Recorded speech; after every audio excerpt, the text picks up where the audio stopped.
दोस्तों देखिए, आंसर की आने के बाद में सभी लोगों ने अपनी आंसर की चेक करी, आपने भी की होगी, ठीक है। तो उसके बाद में जो डाटा हमारे सामने आया है ना, वो आपके सामने है। जो जो चीज़ें मैंने आपको बताई थी ना, सेम वही हुई हैं, ठीक है। देखिए यहाँ पर आंसर की देखने के बाद में पता चल रहा है कि दोस्तों ये आपका जो डाटा एक्सपेक्टेड है, ठीक है, यानी ये 10 जो देख सकते हैं आप यहाँ पे देखिए 5,908 कैंडिडेट्स का क्या है, मैथ में कितना स्कोर है दोस्तों, 60 में से 60 है ना।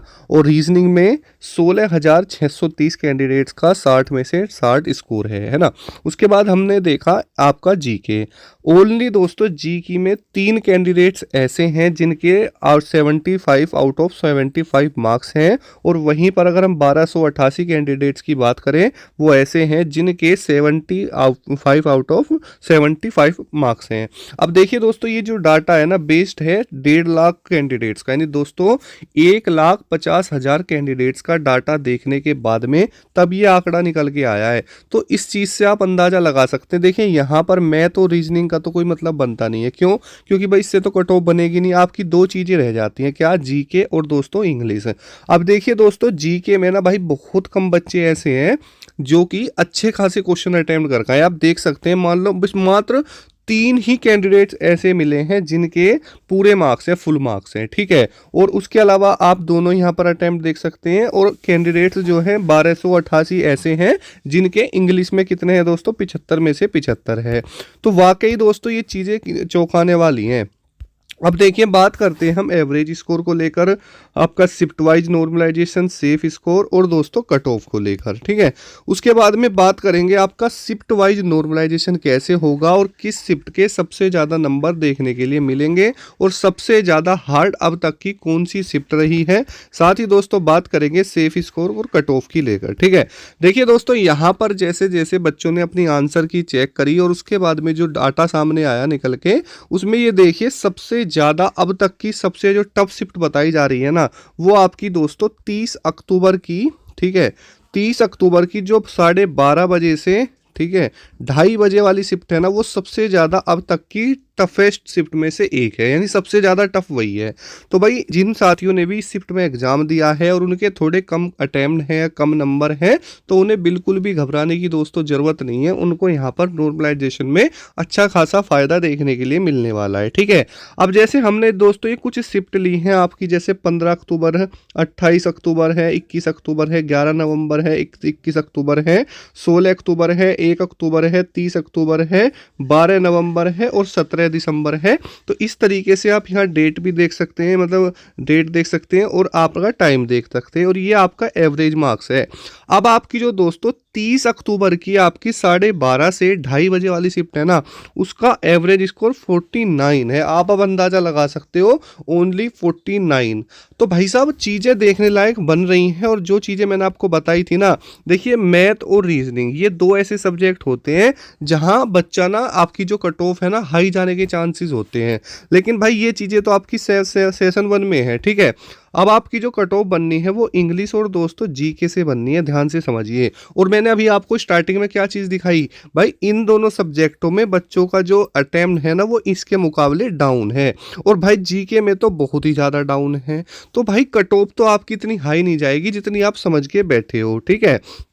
अगर दोस्तों मैं एवरेज मार्क्स की बात करता हूँ ना, ओवरऑल मतलब जितनी भी टोटल शिफ्टें हैं लगभग आपकी 66 शिफ्ट के आसपास में हैं, और टोटल जितने भी बच्चों ने एग्जाम दिया या डाटा मिला है हम 1.5 लाख के अकॉर्डिंग, तो भाई 80 से 85 मार्क्स आपके क्या बन रहे हैं, ठीक है। 80 से 80 नंबर के आसपास मान के चलो, ये आपका एवरेज निकल के आ रहा है, ठीक है।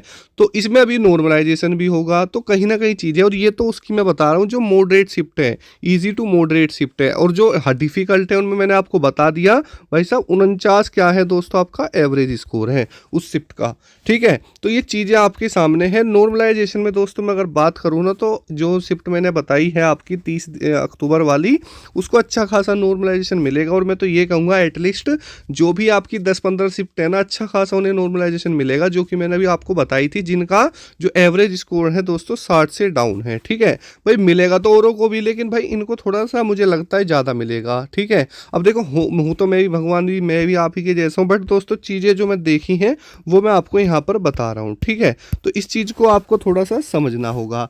उसके अलावा दोस्तों अगर हम यहाँ पर बात करते हैं कि भाई यहाँ पर आपका जो नॉर्मलाइजेशन है वो कैसे होता है, तो देखो जो भी शिफ्ट मैंने अभी आपको दिखाई था, उन शिफ्टों से कंपेयर किया जाता है जिसमें बच्चों का अटेम्प्ट ज़्यादा है। मान के चलो एक शिफ्ट तो ऐसी है कि इसमें बच्चों का अटेम्प्ट दोस्तों 40 है। ठीक है, ये एवरेज हो गया मान के चले हम, और एक ऐसा है जिसमें 20 है, तो ये जो 20 वाला है इसी नंबर बढ़ेंगे नहीं बढ़ेंगे, तो ये चीज़ें होती हैं। तो ये भाई साहब अच्छी बात है। और देखिए दोस्तों, जो भी साथी ऐसे थे जो पेपर दे के आ रहे थे ना, उनके चेहरे पे मायूसपन बहुत ज़्यादा था कि सर मैंने इतनी तैयारी करी थी और मैं घर जब पेपर देता था तो मॉक टेस्ट में 90-95 या 100 नंबर तक भी आते थे, या किसी के 110 भी आते थे, और उनका रियल पेपर में जो स्कोर गया है 80 ही बन रहा है, किसी का 85 बन रहा है। तो चीज़ें दिक्कत तो करती हैं भाई। मान के चलो कोई बच्चा है 110 वो लाता था और उसके पेपर में 80 आ जाए, तो भाई साहब 30 नंबर का फ़र्क बनता है, चीज़ें डरा तो देती ही हैं। ठीक है, तो ये है, बाकी घबराने वाली दोस्तों कोई भी बात नहीं है। मैं आपको रियलिटी बताऊं ना तो 100% चीज़ें आपके सामने है, कोई दिक्कत वाली बात नहीं है। ठीक है, अब देखिए अगर हम सेफ स्कोर की बात करें और कट ऑफ की करें, तो भाई ये दो चीज़ें हैं। सेफ स्कोर तो वो होता है जब आप पेपर कर के आए हैं, अपनी आंसर की देख ली है, वो बता देता हूँ।